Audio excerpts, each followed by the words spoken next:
Good morning, everyone. As you know that we have completed the chapter 8 gravitations.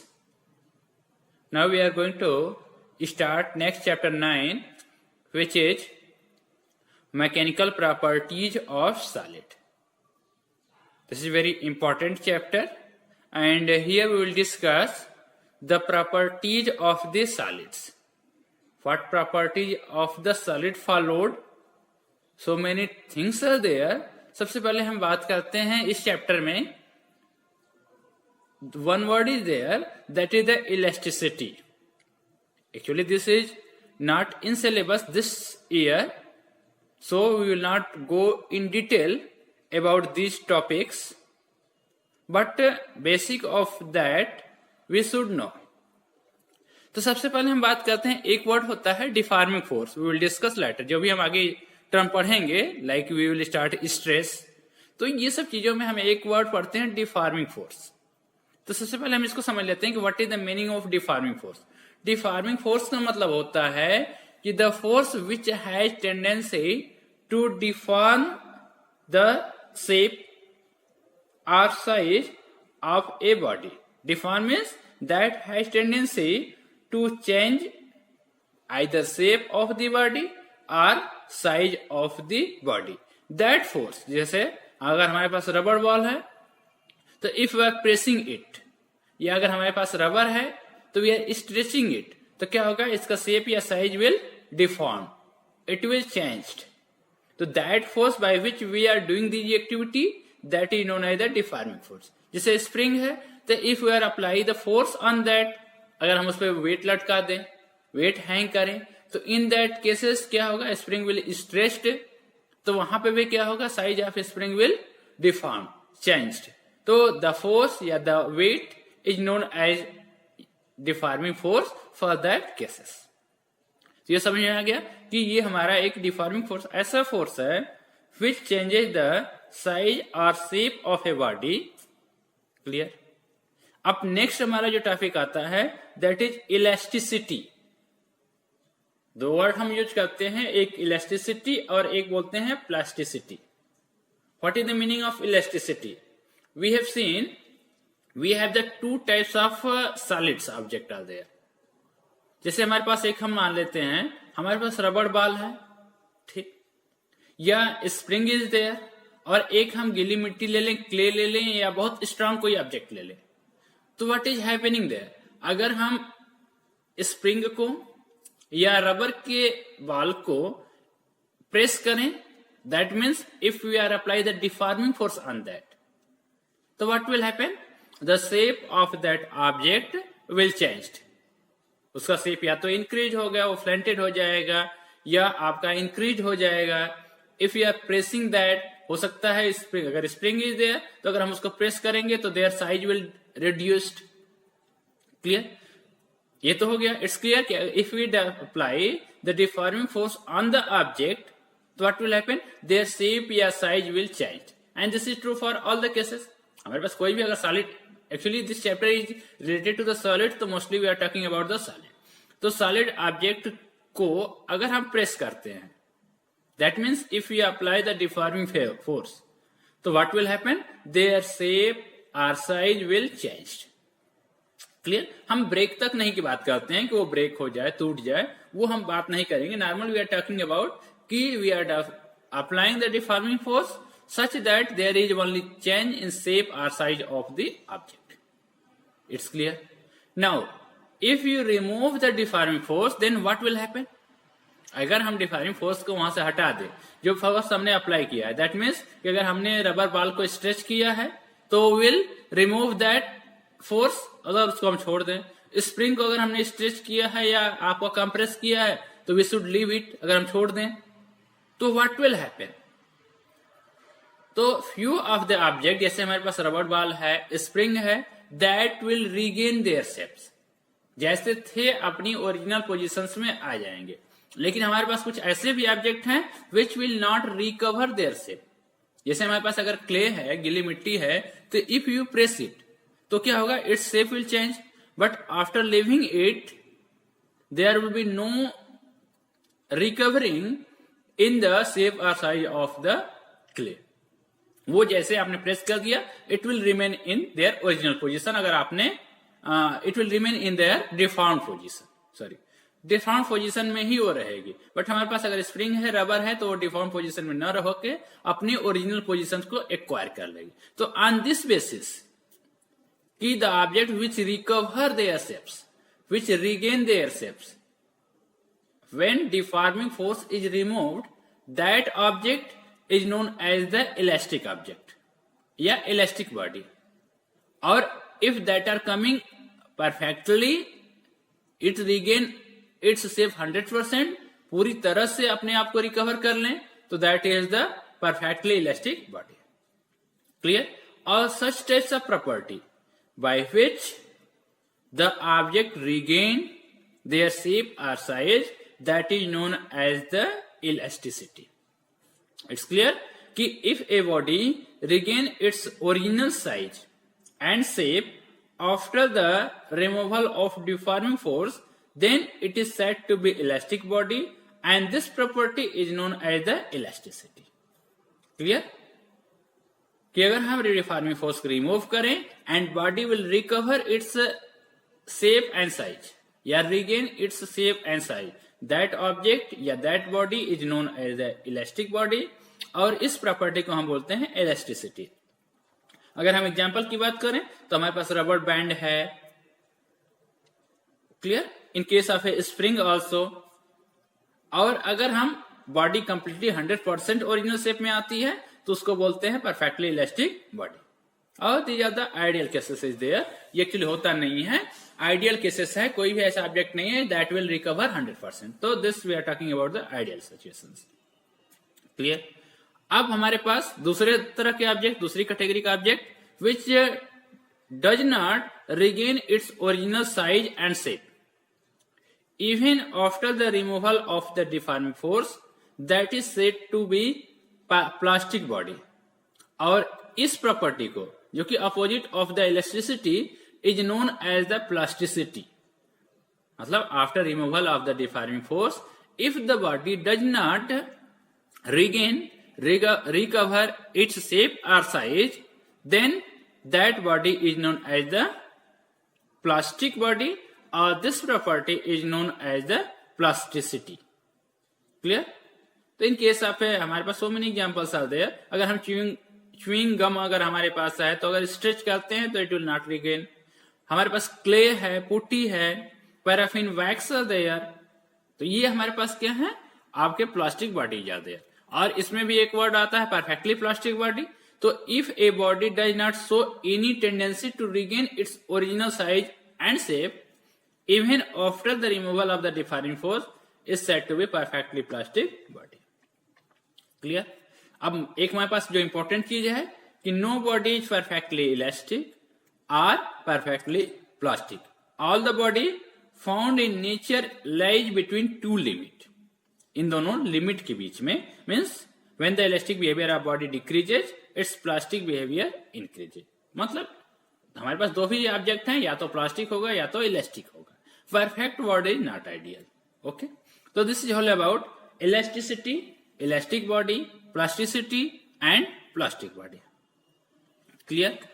अब हमारा जो next जो आपको पढ़ना है दैट इज द स्ट्रेस.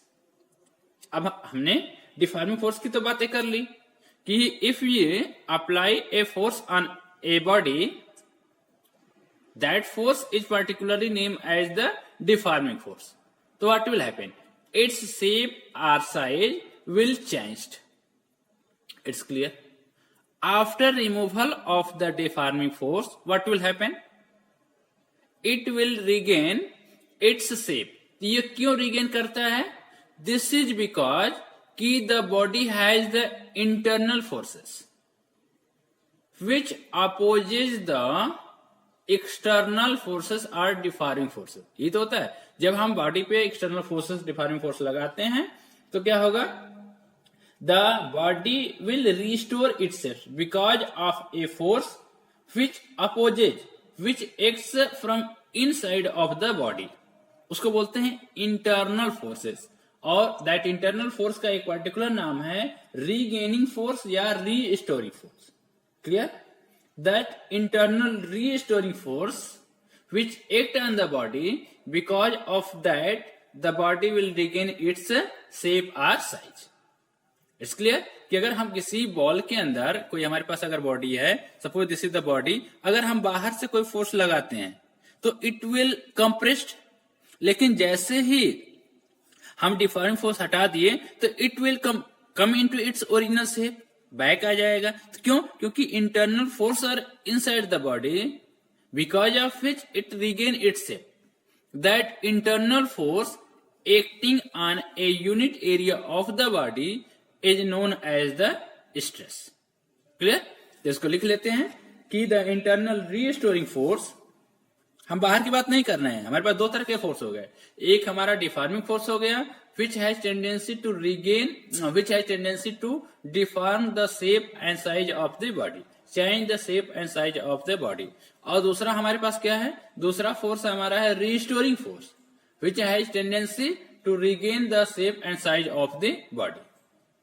तो हम बात कर रहे हैं द इंटरनल, डिफिनेशन लिख लेते हैं, the internal restoring force set up per unit area, set up per unit, पूरी बॉडी पे नहीं, पर unit area of cross section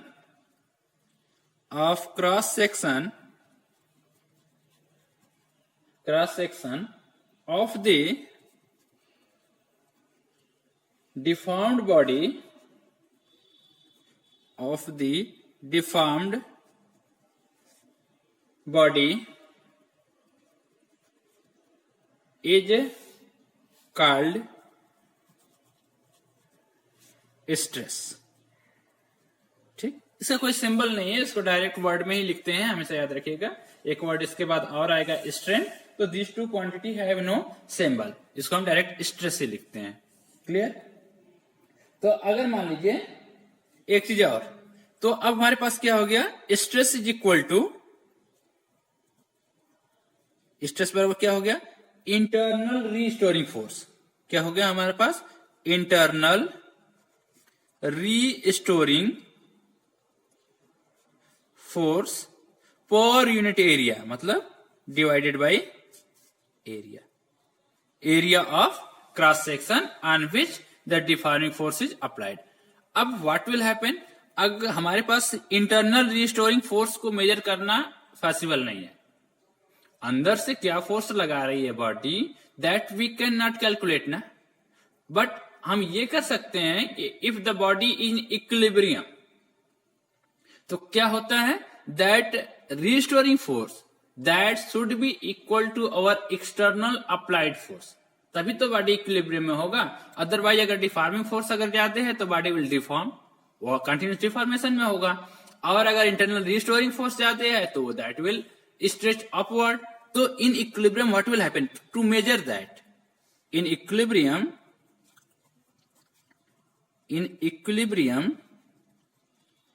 internal restoring force that we are restoring means internally होगा, internal restoring force that should be equal to external, this word is internal लिख लेते हैं, internal restoring external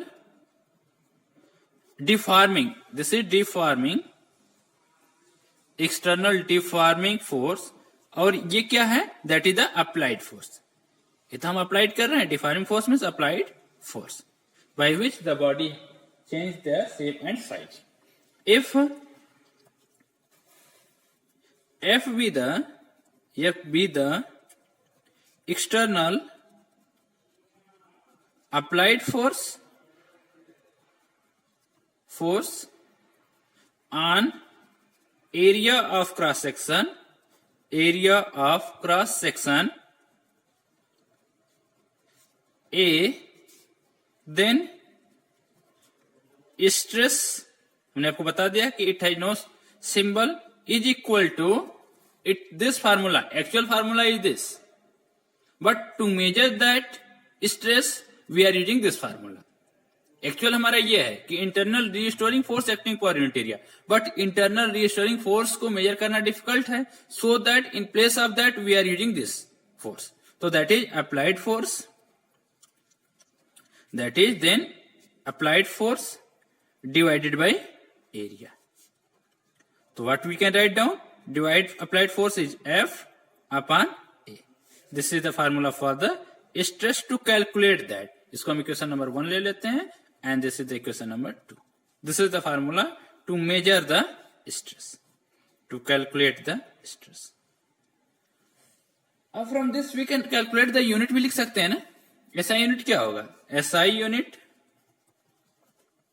of stress लिखना चाहें तो क्या होगा, SI unit of force newton, newton metre square पर -2 ना, न्यूटन पर मीटर स्क्वायर या न्यूटन स्क्वायर पर -2. ये तो ऐसा यूनिट हो गया. अगर सीजीएस में बात करें तो डाइन पर सेंटीमीटर स्क्वायर हो जाएगा. ठीक, और इसके dimension formula, and in CGS system क्या हो जाएगा, CGS system what will be this will be dyne centimetre power -2 या पर सेंटीमीटर स्क्वायर.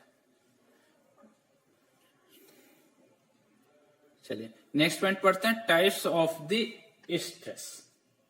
मतलब if we apply the force on the body तो what is the effect of that.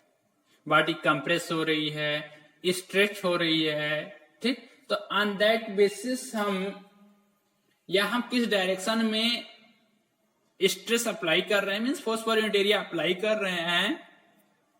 On that basis we have following 4 types of stress. हम अलग अलग पढ़ते जाते हैं. तो we have following 4 types of stress. पहला हमारा स्ट्रेस है that is the tensile stress. First stress is tensile, tensile या इसी को बोलते हैं longitudinal stress. This is also known as longitudinal stress. Tensile stress या longitudinal stress.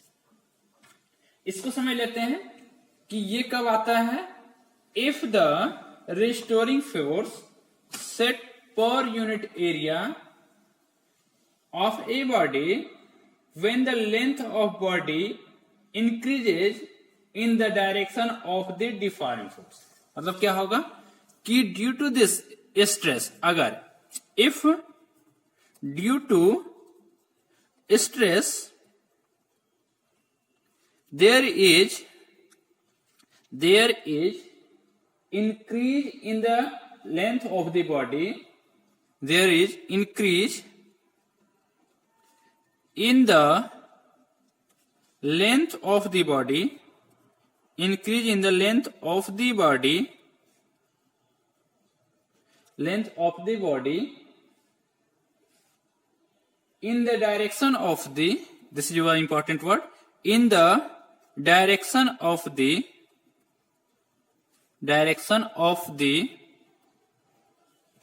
deforming force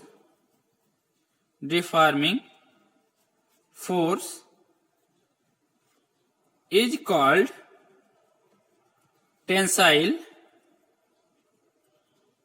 or longitudinal stress. Clear कि टेंसाइल का मतलब क्या होता है, if there should be increase in length, जिस डायरेक्शन में अगर हम डिफॉर्मिंग फोर्स लगा रहे हैं, in that direction if there is increase in length of the object, then such types of stress is known as tensile or longitudinal stress. चलिए first तो हमने क्या पढ़ा, टेंसाइल स्ट्रेस. ये कब होता है, if there is a increase in length in the direction of the deforming force. दूसरा हमारा है कंप्रेशनल स्ट्रेस. अब इसमें क्या होगा, if there is a decrease in length, उसका उल्टा. टेंसाइल का मतलब इंक्रीज इन लेंथ और कंप्रेशनल का मतलब this is decrease in length. तो ये कब आता है, if the restoring force set up per unit area of cross section of a body when the length decreases under a deforming force. means if there is a due to the stress, if due to the if there is a decrease in the length of the body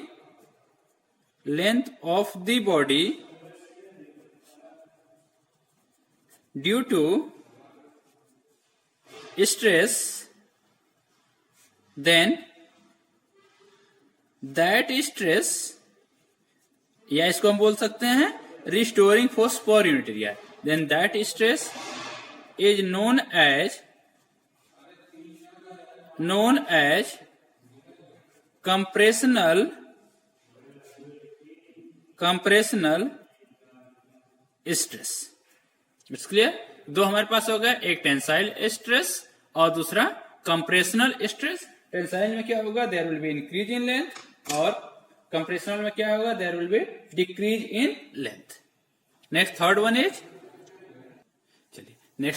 one is hydrostatic stress. ये क्या होता है कि if a body is subjected to a uniform force from all side, उसमें क्या था, सिर्फ एक ही साइड से होगा.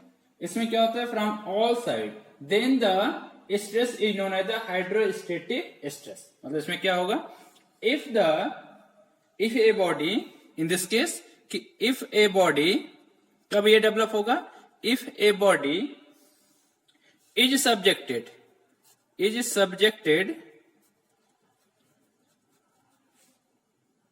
to a uniform force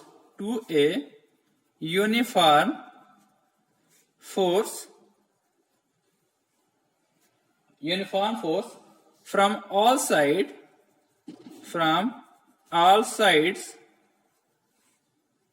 then the corresponding stress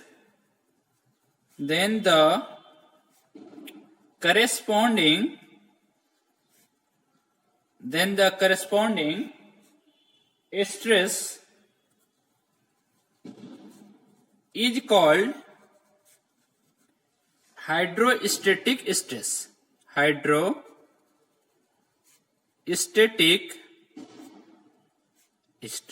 ये कब होता है, if the deforming force is subjected from all the side of a body. Clear. Next हमारा फोर्थ क्या है, दैट इज नेक्स्ट हमारा है टेंजेंशियल आर शियरिंग स्ट्रेस. ये कब आता है, when a deforming force act tangentially का मतलब होते हैं on the surface of the body. ठीक, मतलब कोई बॉडी है and on the surface of that, suppose that we have a body on this, तो इस पे अगर हम इसके सरफेस पे, पूरी बॉडी पे नहीं, अगर इस डायरेक्शन में अगर हम फोर्स लगाते हैं इन दिस डायरेक्शन, तो देयर लेंथ विल इंक्रीज. अगर इसको हम कंप्रेस करते हैं तो देयर साइज विल डिक्रीज. हम किस कर रहे हैं, रबड़ के केसेस में. और अगर इसकी चारों तरफ से हम फोर्स कर रहे हैं तो their shape volume will decrease. तो ये हो गया. अगर हम किसी इसके टेंजेंशियल ऊपर सरफेस पे अगर हम फोर्स लगाते हैं तो क्या होगा, दिस विल इंक्रीज, या इसकी साइज क्या होगा, ऊपर की तरफ इंक्रीज होगी, नीचे की तरफ सेम रहेगी. तो इन दैट केस जो भी फोर्स लगता है, स्ट्रेस लगता है, उसको हम बोलते हैं टेंजेंशियल आर शियरिंग स्ट्रेस. मतलब when a deforming force act tangentially to the surface of a body and which produces a change in shape of the body. Clear? That the tangential force applied per unit area is known as the tangential or shearing stress. चलिए इसको लिख लेते हैं. When a deforming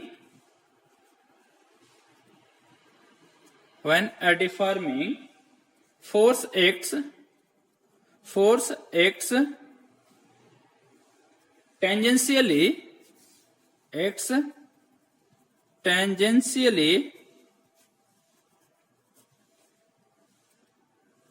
to the surface of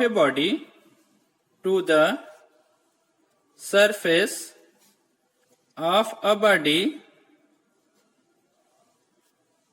it produces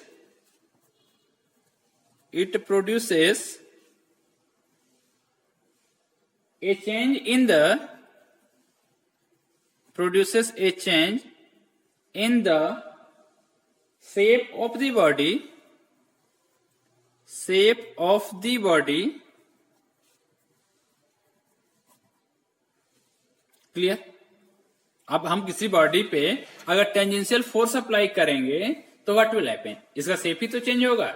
अगर हम पूरी body पे अगर फोर्स लगाएंगे तो what will happen, that will move, there will be a translatory motion, वो बॉडी मूव करने लगेगी। बट अगर हम उसके नीचे के सिरे को फिक्स कर लें, सिर्फ उसके एक ही सरफेस पे ऊपर की तरफ से फोर्स लगाएं, तो what will happen, there will be a change in the shape of the body. That force, this tangential force which has tendency to change the shape of the body, this tangential force acting per unit area applied per unit area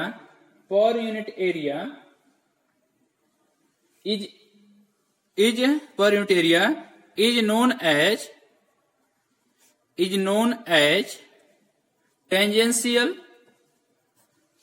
tangential or shearing